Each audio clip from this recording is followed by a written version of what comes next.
오늘 우리에게 주시는 하나님의 말씀은 누가복음 18장 9절에서 14절까지의 말씀입니다. 누가복음 18장 9절에서 14절까지의 말씀입니다.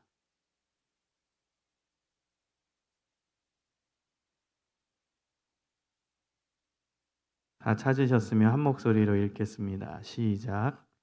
또 자기를 의롭다고 믿고 다른 사람을 멸시하는 자들에게 이 비유로 말씀하시되 두 사람이 지더러 성전에 올라가니 하나는 바리새인이요 하나는 세리라. 바리새인은 서서 따로 기도하여 이르되 하나님이여 나는 다른 사람들 곧 토색 불이 간음을 하는 자들과 같지 아니하고 이 세리와도 같지 아니함을 감사하나이다.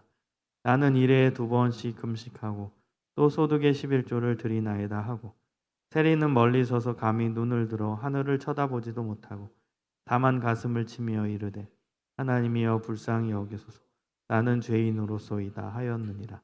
내가 너에게 이르노니 이에 저 바리새인이 아니고 이 사람이 의롭다 하심을 받고 그의 집으로 내려갔느니라. 무릇 자기를 높이는 자는 낮아지고 자기를 낮추는 자는 높아지리라 하시니라. 아멘. 여러분, 오늘 본문 말씀은 바리새인의 기도 그리고 세리의 기도가 비교되어서 나옵니다. 여러분, 바리새인과 세리를 그 당시의 문화의 관점에서 보면은 사실은 완전히 대비되는 사람이에요. 우리는 바리새인이라고 딱 어떤 존재를 떠올릴 테면 부정적인 시각이 벌써 그 안에 담겨져 있어요. 왜? 예수님이 강력하게 그들을 비판하셨으니까. 그래서 교회 오래 다닌 사람이면 바리새인 하면 와, 그 나쁜 놈들 이렇게 나와요.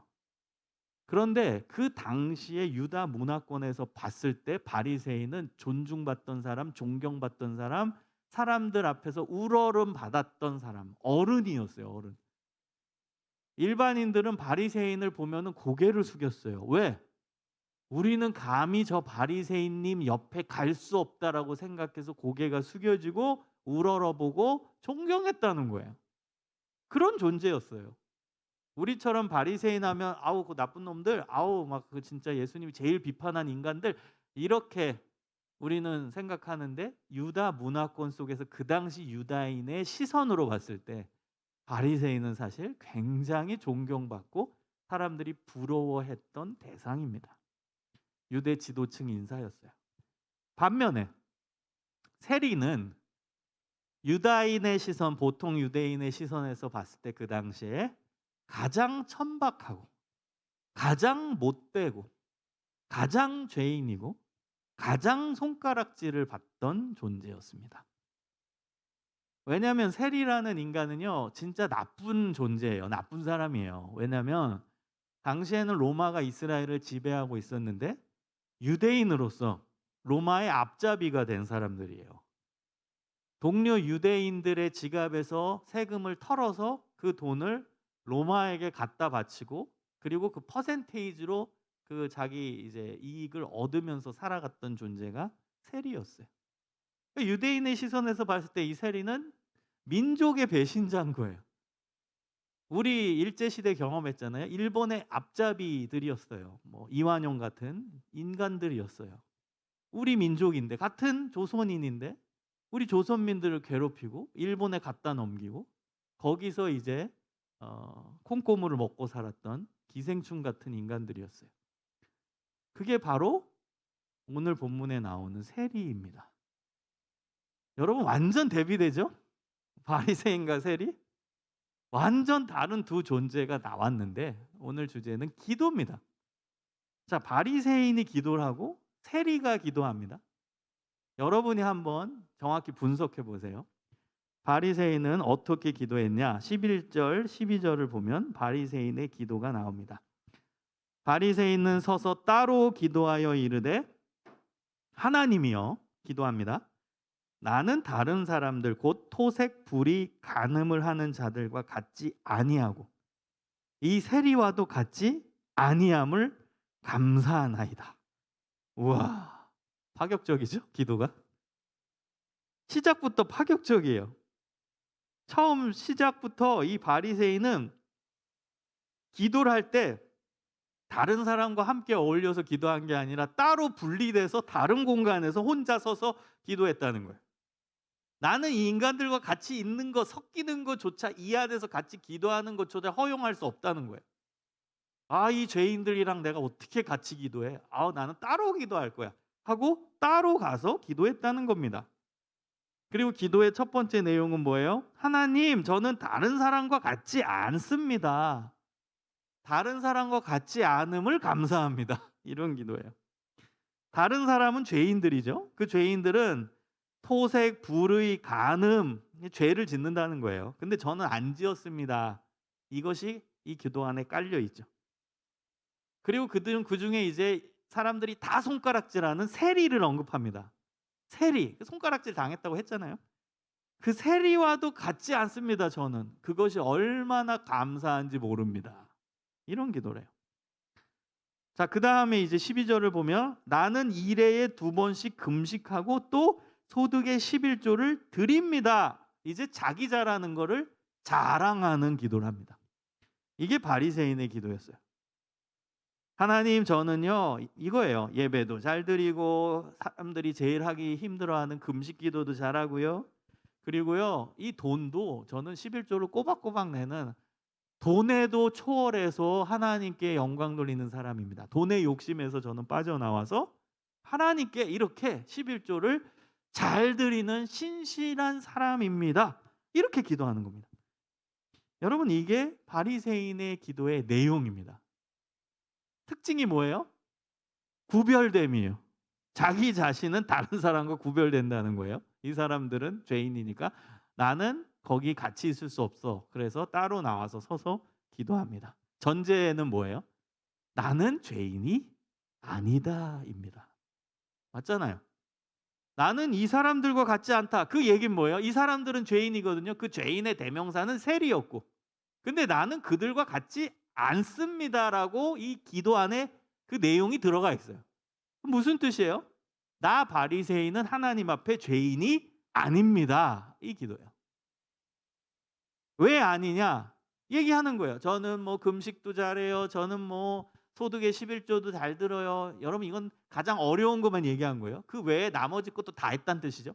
예배도 잘 드려요. 기도도 잘해요. 성경 통독도 잘해요. 전도도 잘해요. 봉사도 잘해요. 다 잘합니다, 저는. 그래서 저는 죄인이 아니라 의인입니다. 이게 바리새인의 기도였다라는 겁니다. 여러분, 하나님께서 왜 바리새인의 기도를 듣지 아니하셨는지 여러분 이제 대충 파악이 되시나요? 결론적으로 말씀드리면 하나님은 바리새인의 기도를 듣지 아니하시고 유대인들이 손가락질하는 세리의 기도를 들으셨습니다. 반전이죠, 반전. 여러분, 우리 하나님은 항상 반전의 하나님이세요. 그것을 이제 조금 어려운 용어로 역설의 하나님입니다. 역설. 우리의 생각, 우리의 논리적 체계와 논리적 흐름, 합리적 사고와 반대되는 결론을 짓는 분이 우리 하나님이시라는 거예요. 그래서 여러분, 눈에 보이는 게 전부가 아닙니다. 그리고 하나님이 보시는 관점, 하나님이 평가하시는 관점은 다를 수 있다는 걸 아셔야 돼요. 자, 결론적으로 세리의 기도를 들으셨거든요. 그럼 바리새인의 기도를 하나님께서 듣지 않으신 이유가 뭘까요? 첫 번째 이유, 자신의 의를 드러내는 교만한 기도였기 때문입니다. 교만. 여러분, 하나님이 제일 싫어하는 게 뭘까요? 성경 전체를 관통해서 봤을 때 교만입니다. 여러분, 신앙의 적은 교만입니다. 하나님이 제일 싫어하는 것 딱 한 가지 얘기하라면 교만입니다. 그 교만의 핵심은 나는 의인이다. 이게 교만이에요. 나는 의인이다. 나는 죄가 없다. 여러분, 이게 교만함입니다. 창세기 3장에 사탄이 뱀으로 이제 들어와 가지고 뱀이 이제 하와를 유혹할 때 이 선악과를 먹으면 너희 눈이 밝아져 하나님과 같이 된다. 그 숨은 뜻은 뭐예요? 너는 죄인이 아니다 이거예요. 너는 의인이기 때문에 선악을 판단할 수 있는 권한이 주어진다, 이런 뜻이에요. 여러분, 선악을 판단할 수 있는 권한은 의인만이 할 수 있는 겁니다. 선악을 판단하는데 죄인이 어떻게 판단합니까? 본인이 죄인인데. 아니 죄인이 와서 이건 선이네 이건 악이네 어떻게 합니까? 나도 죄인인데. 선악을 구분할 수 있는 존재는 의인이어야만 가능한 거예요. 죄가 없는 존재. 그래서 하나님밖에 없는 거죠. 그래서 하나님이 선악과를 먹지 말라는 뜻이 그 안에 담겨 있는 거예요. 너희 인간들은 죄인이기 때문에 선악을 판별할 수 있는 권한을 내가 주지 않는다. 이게 하나님의 뜻이에요. 그런데 사탄은 이제 유혹을 하는 거죠. 먹어 이거 먹으면 너희 눈이 밝아져 하나님과 같이 된다. 즉 너희는 죄인이 아니라 의로운 존재가 돼서 선악을 구분할 수 있는 권한을 갖게 된다. 이게 사탄의 유혹입니다. 여러분 교만이 뭔 줄 아세요? 교만은 내가 죄인이 아니다. 나는 의인으로서 하나님과 같은 존재다. 여러분 이게 교만입니다. 여러분 무서운 겁니다. 교만은. 여러분 마음 가운데 의로운 마음이 든다? 그거는 굉장히 위험한 교만입니다. 그거는 하나님과 같이 되는 거예요. 로마서 3장 23절에 하나님께서 분명히 말씀하십니다. 모든 사람은 죄를 범하였음에 하나님의 영광에 이르지 못하더니. 모든 사람은 죄인이라는 거예요. 한 명도 예외 없이 모든 사람은 죄인이다. 그러면 의인일 수 있는 의로운 존재는 유일하게 하나님밖에 없다는 뜻이에요. 모든 사람은 죄인이니까. 근데 이 바리새인은 하나님을 잘 믿는다라고 얘기하지만 본인은 의인이다. 하나님과 같은 존재다라고 스스로를 느끼고 스스로 자의식을 갖고 살았다는 거예요. 그러니 하나님과 완전 반대되는 개념으로 하나님이 제일 싫어하는 관념을 갖고 살아가고 있는 거죠. 그러니 하나님은 바리새인을 싫어하실 수밖에 없죠. 그래서 예수님은 바리새인을 그렇게 비판하신 겁니다. 유대인들은 존경했을지 모르지만 예수님은 아니 요거 봐라. 지가 하나님이래? 지가 의인이래? 의로운 존재는 하나님밖에 없는데? 그러니 하나님 입장에서는 이 바리새인이 완전 자기 뜻에 거슬러서 살아가고 있는 사람일 수밖에 없었던 겁니다. 여러분 본인이 의롭다고 느끼는 사람의 기도의 특징은요. 회개를 안 합니다. 아니 자기가 지금 죄가 없는데 왜 회개를 합니까? 회개를 한다라는 뜻은 죄인임을 증명하는 거예요. 죄가 있으니까 회개 기도를 하지 죄가 없는데 왜 회개 기도를 해요? 죄가 없으면 회개 기도를 할 필요가 없는 거예요. 그래서 바리새인의 기도에는 회개가 들어가 있지 않습니다. 사랑하는 여러분, 하나님께서 우리에게 원하시는 기도의 중요한 내용은 회개입니다. 회개. 여러분 바리새인의 기도에 반대로 하시려면요. 회개를 하셔야 돼요. 나의 부족함, 나의 나약함, 하나님 앞에 나의 불완전함 회개해야 돼요. 코로나 기간 동안에 우리의 신앙의 게으름에 대한 회개, 하나님 마음에 들지 못했던 부분에 대한 회개, 영적인 게으름에 빠졌던 회개, 하나님 사랑, 이웃 사랑을 온전히 실천하지 못한 회개, 그 회개가 우리 가운데 불같이 일어나야 합니다. 1907년 평양 대부흥 운동으로 기독교는 전국으로 확대됐거든요. 그 핵심은 회개 운동이었어요.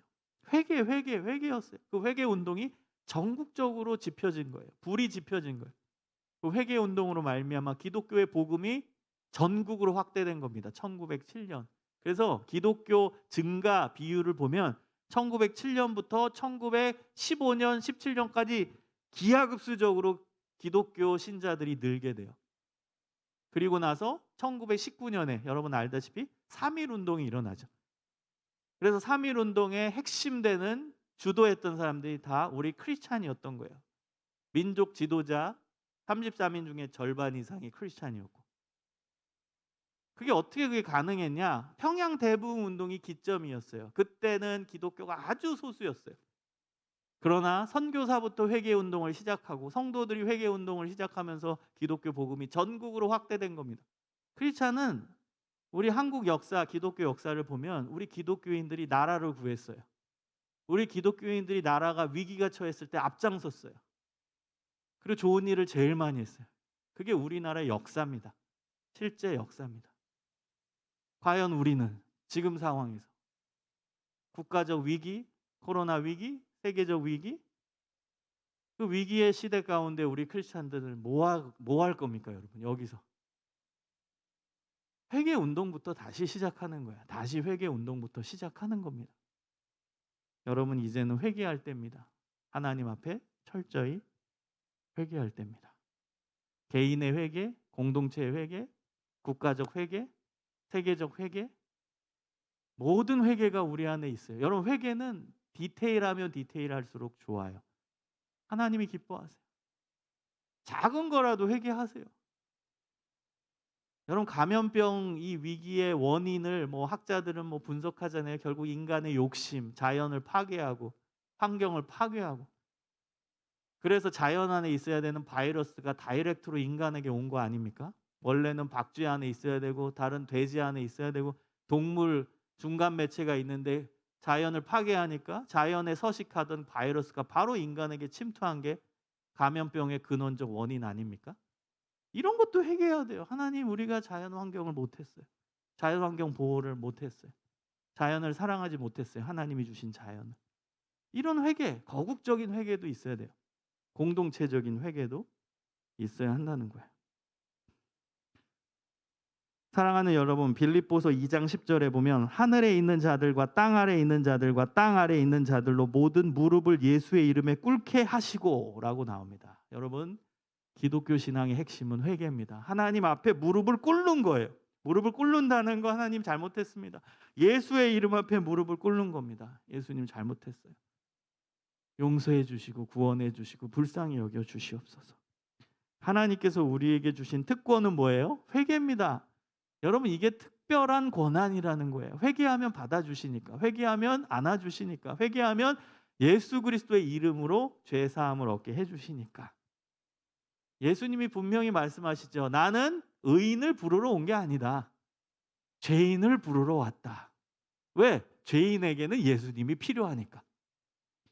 의인에게는 예수님이 필요 없어요. 왜? 예수님은 죄를 없애주시는 구원자인데 의인에게 왜 예수님이 필요합니까? 본인이 죄가 없는데. 그래서 예수님 말씀하시는 거예요. 나는 죄인을 부르러 왔다. 그 죄를 없애는 역할을 할 분이 바로 나 예수 그리스도이니까. 그래서 죄인인 사람한테 예수님이 필요한 것입니다. 바리새인의 기도를 하나님이 듣지 않으셨던 또 하나의 이유가 있습니다. 그건 굉장히 이기적인 기도였기 때문입니다. 바리새인의 기도를 보세요. 구별됨이죠. 안 좋은 의미로. 이 사람들 사이에서 기도하지 않고 따로 자기는 다른 공간에서 있겠다는 거예요. 구별됨이야. 잘못된 구별됨. 선을 나누는 거죠. 여러분, 선을 나누는 게 굉장히 위험한 겁니다. 예수님은 선을 파괴하신 분입니다. 기독교 신앙은요, 구분해가지고 여긴 뭐다, 넌 여긴 오면 안 돼, 없습니다. 예수 그리스도 안에서는 남자나 여자나 자유인이나 종이나 헬라인이나 유대인이나 다 하나이니라. 예수 안에서는 선이 없습니다. 다 하나입니다.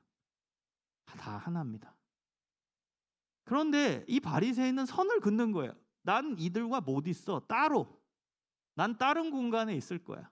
난 이들과 섞일 수 없어. 얘네들은 죄인인데 나는 못 있어. 선을 긋는 거예요. 이건 기독교 신앙이 아닙니다. 선을 파괴해야 됩니다. 여러분, 혹시 마음의 선을 긋는 경우가 없습니까? 선을 파괴해야 됩니다. 그게 기독교 신앙입니다. 예수님은 어린아이들과 함께 하셨습니다. 당시에 어린아이와 어른은 같이 있을 수 없어요. 선을 긋어요. 감히 어린아이가 어떻게 어른한테 와 선을 긋습니다. 그러나 예수님은 그 선을 파괴하고 뭐라고 말씀하시죠? 누구든지 이 어린아이와 같이 되지 아니하면 결단코 천국에 들어가지 못하리라. 완전한 선 파괴, 그것이 바로 예수님이 하신 일입니다. 예수님은 나병 환자와 함께 하셨습니다. 당시에 나병 환자는 전염병이었기 때문에 절대로 일반인의 마을에 들어올 수 없었고 일반인과 접촉할 수 없었습니다. 그러나 예수님은 그 나병 환자의 몸을 만지십니다. 선을 파괴하신 거죠. 여러분, 예수님의 사역을 보십시오. 선을 파괴하는 사역이에요. 다 그어졌던 선, 가지 못한다, 여긴 안 돼, 다 나누던 차별의 선을 무너뜨린 분이 예수님이십니다. 사랑하는 여러분, 기도는요, 다른 사람을 배려해야 돼요. 선을 파괴하는 거예요, 그것이. 그걸 우리는 중보기도라고 합니다. 하나님은 자기 자신에게 매몰되어 있는 이기적인 기도를 별로 좋아하지 않으세요.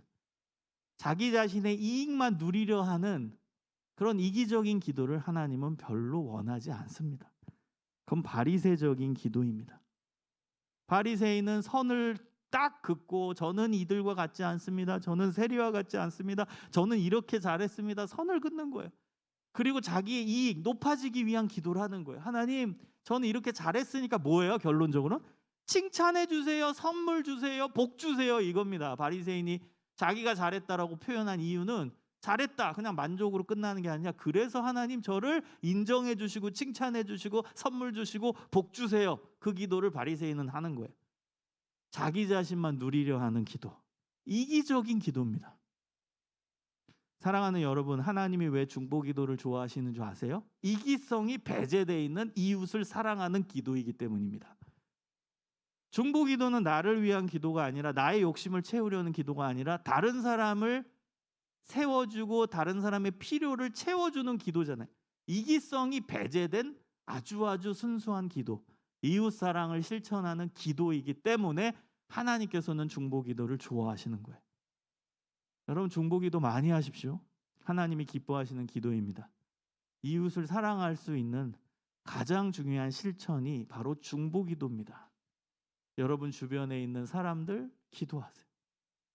가족들을 위해 기도하시고 직장인들을 위해 기도하고 여러분 직장 동료들을 위해 기도하시고 학교 친구들 선후배들을 위해서 기도하시고 그 다음에 교회 식구들을 위해서도 기도하시고 이 나라의 백성들을 위해서도 기도하시고 전 세계에 힘들어서 고난받고 있는 사람들을 위해서도 기도하시고 다양한 기도를 해야 돼요. 그리고 예수님은 어디까지 진행되는 줄 아세요? 이 중보기도가 결국에는 마태복음 5장 44절에 보면 원수를 위하여 기도하라. 원수를 사랑하라. 너희를 핍박하는 자를 위하여 기도하라.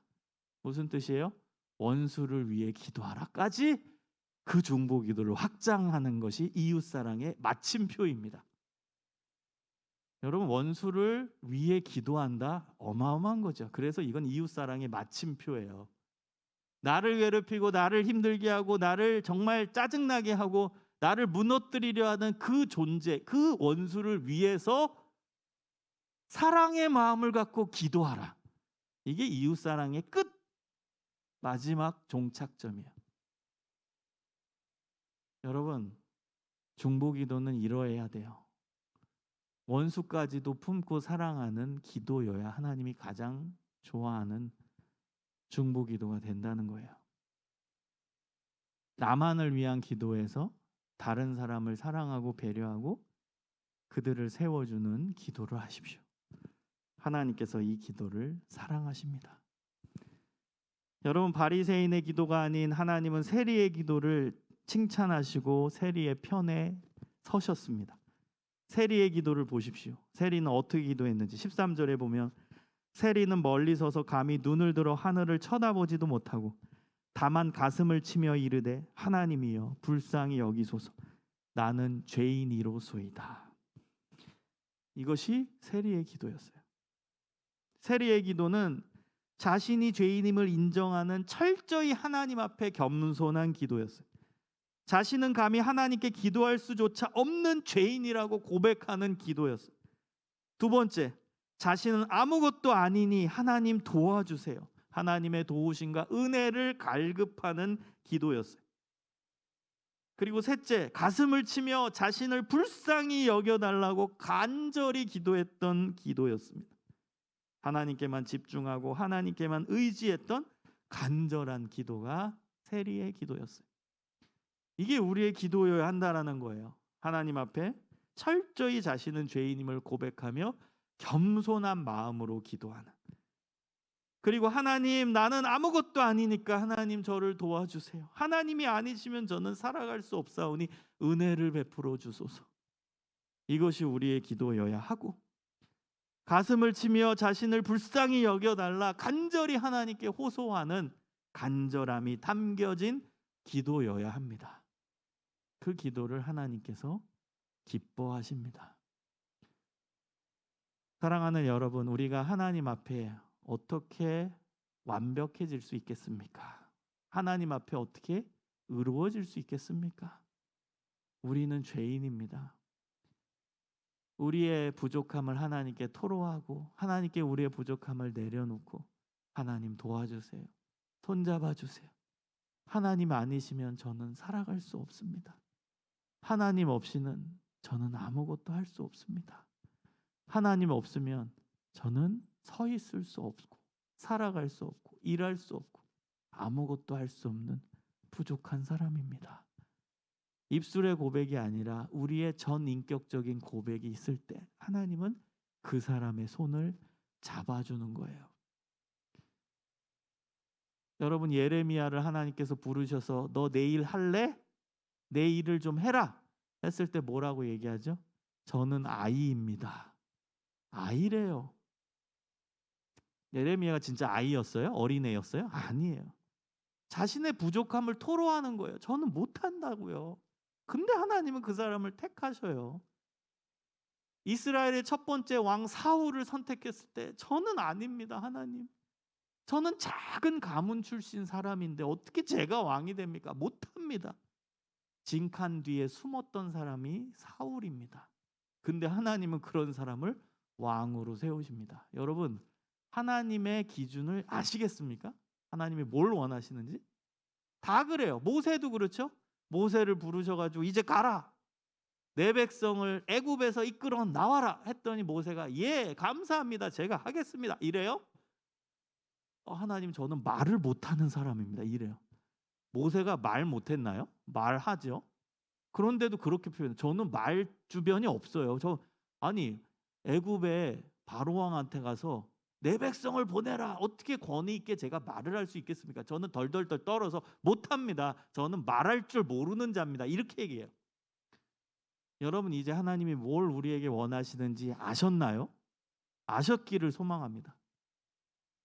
그 모습을 원하시는 거예요. 그 겸손한 모습, 하나님 앞에 부족함을 토로하는 모습, 그래서 하나님을 의지하는 모습, 하나님밖에 없다고 고백하는 그 믿음의 모습을 우리에게 요구하고 계신다는 거예요. 역설적이게 그런 사람이 하나님의 능력을 경험하는 능력의 종이 되는 거예요. 하나님의 지혜를 받는 지혜의 종이 되는 겁니다. 사랑하는 여러분, 이제 시작입니다. 이제 다시 새롭게 우리의 신앙을 정돈하고 하나님 기뻐하시는 신앙의 모습으로 나아가기를 소망합니다. 기도하십시오. 세리의 기도, 하나님을 온전히 붙잡고 의지하고 나의 부족함을 토로하는 간절한 기도를 통해 하나님의 은혜를 받고 매일매일 승리하며 살아가시기를 주님의 이름으로 축원합니다. 기도하겠습니다.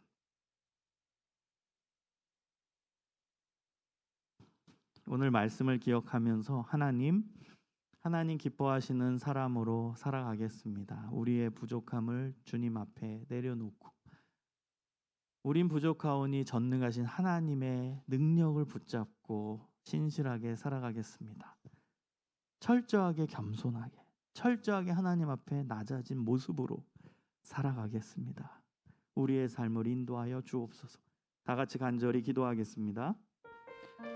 하나님 감사합니다. 주님만 바라보게 하시고 하나님의 은혜가 우리 안에 있기를 소망합니다. 하나님의 뜻이 우리 안에 있기를 간절히 소망합니다. 주님 용서하여 주시고 십자가의 능력으로 채워주시기를 간절히 소망합니다. 주님 우리와 함께하여 주시옵소서. 주님 우리와 동행하여 주옵소서. 주님 우리의 부족함을 아시오니 주님 용서하여 주시고 하나님의 전능하심으로 채워지기를 소망합니다. 십자가의 그 능력으로 살아갈 수 있도록 도와주시고 십자가의 그 은혜로 살아갈 수 있기를 간절히 소망합니다. 하나님 저희들의 잘못을 용서하여 주시고 예수 그리스도의 사랑으로 채워주시옵소서. 주님의 은혜가 우리 안에 있기를 소망합니다. 하나님의 역사하심을 경험하며 살아가기를 간절히 소망합니다. 하나님 저희와 함께 하시고 이 자리에 설 수 없는 부족한 죄인이오매 주님께서 함께하여 주시옵소서. 주님의 인도하심을 경험하고 주님의 역사하심을 경험하는 저희들의 삶과 저희들의 신앙이 될 수 있도록 주님 인도하여 주옵소서. 하나님 이제 신실하게 더 하나님께 다가가기를 소망합니다. 우리와 함께하여 주시고 우리 가운데 역사하여 주옵소서. 예수 그리스도의 그 은혜로, 예수 그리스도의 마음으로, 그 능력을 힘입어 나아가는 저희들의 신앙이 될 수 있도록 주님 인도하여 주옵소서. 사랑의 하나님 감사합니다. 저희들은 부족한 죄인입니다. 이 부족한 죄인을 하나님의 자녀로 불러주심에 감사드립니다. 그 은혜 붙들고 살아가게 하시고 우리를 구원해 주신 하나님의 은혜에 감격하고 감사하며 살아가고 신앙생활 할 수 있도록 인도하여 주옵소서. 하나님 이제 새롭게 시작하기를 원합니다. 저희들의 신앙을 지켜주시고 더 성장하고 더 성숙해서 온전한 하나님 사랑, 이웃 사랑을 실천하며 살아가게 하여 주옵소서. 예수 그리스도의 이름으로 기도합니다. 아멘.